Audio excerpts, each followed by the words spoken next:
Welcome to Lake Lavon in Rowlett, Texas.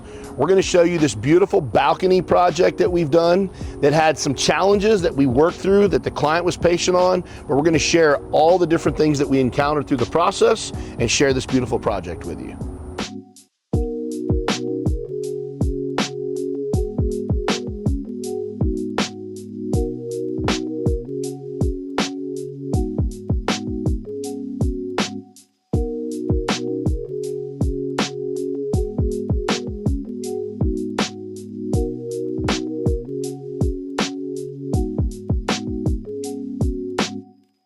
So this project originally started off as we were just going to simply cover that balcony upstairs, add a stairwell, and add this pergola.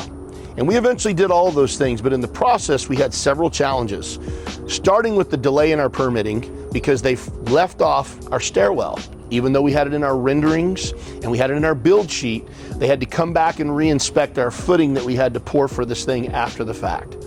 One delay, however, we managed to get through that.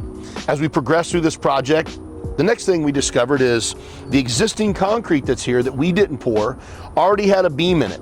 So when we went to go dig our footings, we discovered that there was a beam in the concrete that wasn't on the permit that was prior done for this particular project. So we had to then call for another re-inspection to show that we had a beam in the concrete that we discovered after the fact. Again, some of these things are circumstantial, but we got through that as well and we moved on. Then here comes the weather. We were building this at the peak of the rainy season, so we had many delays in bad weather. And with that, obviously comes frustration for a lot of reasons, but it's beyond our control. This particular project took us about 3 times as long as it should have for some of these different delays. Now, moving on, we continued. We went ahead and started building. We knew from the customer's experience that they had some water damage that we weren't quite sure the extent. We just thought it was a leak upstairs in the balcony. No big deal. The actual builder built that balcony and they built it with concrete, which was another delay because we were unaware that it was built with concrete. But as we moved on and continued to build, we later then discovered that there was major water damage. So much that the main header beam was rotten. So we had to remove that and put an entire new header beam in it and add all these support posts to make sure we were structurally sound and holding up all the new weight that we added upstairs. Again, we got through that part. Everything came out great. We continued to progress, finished the upstairs balcony, got it demoed, got it rebuilt, put down the tile and everything else that goes with that. And then of course we added this stairwell in. Now we transitioned to downstairs. When we got downstairs, we started redoing this entire part down here and building the pergola. So now we're upstairs on the balcony part of this project out here on the lake. This was a complete redo. Initially, we were just gonna come put a roof on it and screen it in. And come to find out, there was rot all over this thing. So we had to completely demo it out and completely rebuild it. Now the homeowner had some idea that they had some leakage and they thought initially we could just fix it or seal it, but in this case it was not. It was much worse than we thought, and we discovered that later in the project, unfortunately. So it did cost us a little time and money, but we took care of it. And the homeowner was great, was willing to help us, and knew that there was a potential problem there. We ended up replacing the main header beam, some of the joists in the floor here, and completely redoing the surface, obviously adding tile. The other thing we discovered is this balcony had poured concrete on it. The concrete was poured over steel plating, so the demo became much more intense when we discovered that. And often builders will do that. When we build decks, we don't normally do that. We use wood and some type of TPO or some other type of rain protection, but not in this case. Builders actually will use concrete. So once it started leaking, it was a big problem. However, we pulled all that out, rebuilt this entire balcony area, put a full cover on it, finished it in tongue and groove, retiled the entire floor, and then we screened in the whole patio because as you can see, with all these little bugs on this screen here, it's a pretty big problem out here at the lake.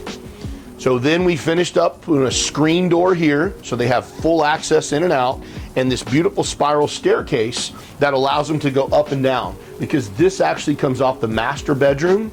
So if they're downstairs and want to come up here they can hang out, they can, or if they come out of their master and want to go downstairs, they can. The spiral staircase is always a nice addition to give you that transition.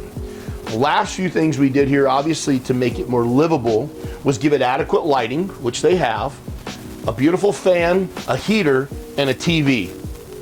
That way, most of the time throughout the year, they can actually come out and enjoy this balcony, so they're not limited. So the heater placement is really crucial.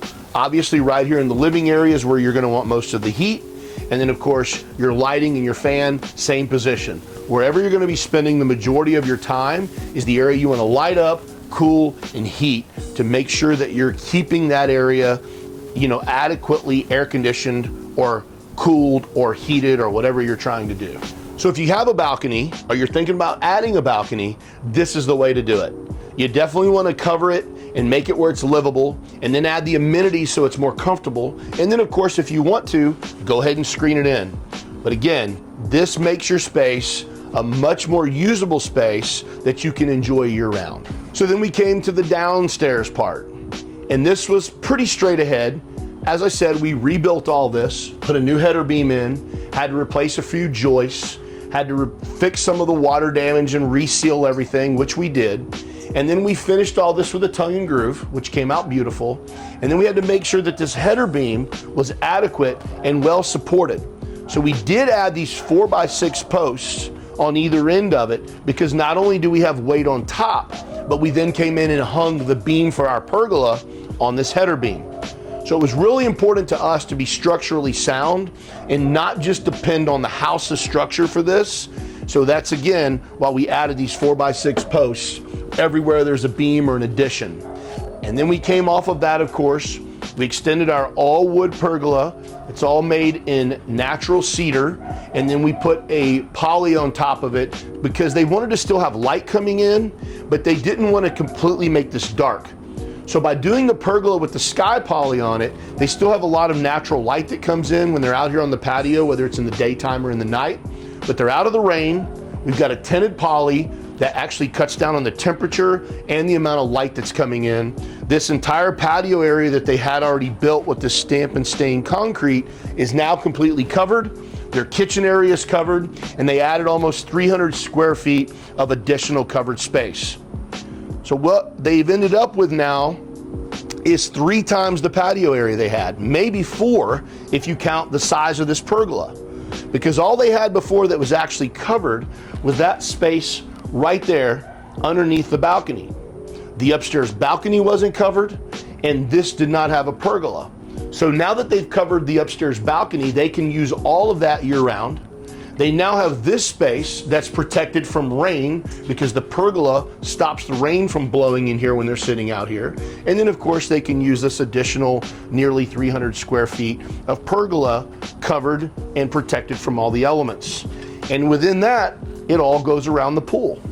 So they've turned this once simple back patio area into literally an outdoor entertainment area that they can now host many people in many different areas. And of course, all the meanwhile looking over at this beautiful Lake Ray Hubbard. So whenever you're designing your outdoor living space, keep in mind some of the bigger factors like your sunlight, rain, your outdoor entertainment spaces, like where do you want people to be? What all do you want them to be able to have access to? How many actual environments do you want? Some people just want one area around a kitchen. Some people just want one area around a pool. In this particular project, they've now created 4 different spaces. They have an area under the pergola, they have an area by the pool, they have an area under the existing patio, and they have an area upstairs on the balcony that's completely sealed off with screens to keep the bugs out and keep the sun down when the sun's setting due west. Those are all things you really want to be mindful of, especially something like this pergola where you want to know, do you want a solid roof on it that's going to make it darker, or do you want to use a poly roof on top of a pergola so you still get some natural light and it doesn't make everything feel so dark?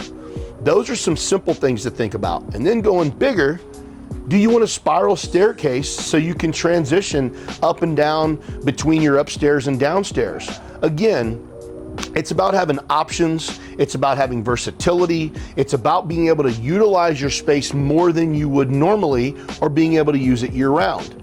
And the thing with that is if you're gonna spend all that money, why not be able to do it exactly the way you want and enjoy it as much as possible, regardless of the weather, regardless of the season, and regardless of a bug situation or whatever else it may be. Always be mindful of the things that you think you're going to want to use, not just now, but down the road, whether it be with having your kids over, your grandkids over, friends over, parties, Thanksgiving, Christmas, whatever that may be. Keep those things in mind when you're designing your outdoor living space and build it exactly the way you want. So on our Lake Ray Hubbard lakefront property that we've talked about, this project originally started off at around $45,000. It ended up around $62,000, I think, by the time it was all said and done, for several reasons. One, because some of the challenges that we faced that we knew about, but we were hoping to avoid and save the client some money. However, there were also some delays. It took us about 3 times as long as it should have due to several circumstances beyond our control and some things that just came about, like weather and other reasons, permitting and things like that. At the end of the day, we got through it. The client was fantastic. They were very patient with us. They gave us lots of grace. We communicated well with them. We finished, and now you see they have a beautiful outdoor living space. So remember this, always work with integrity and always do the right thing.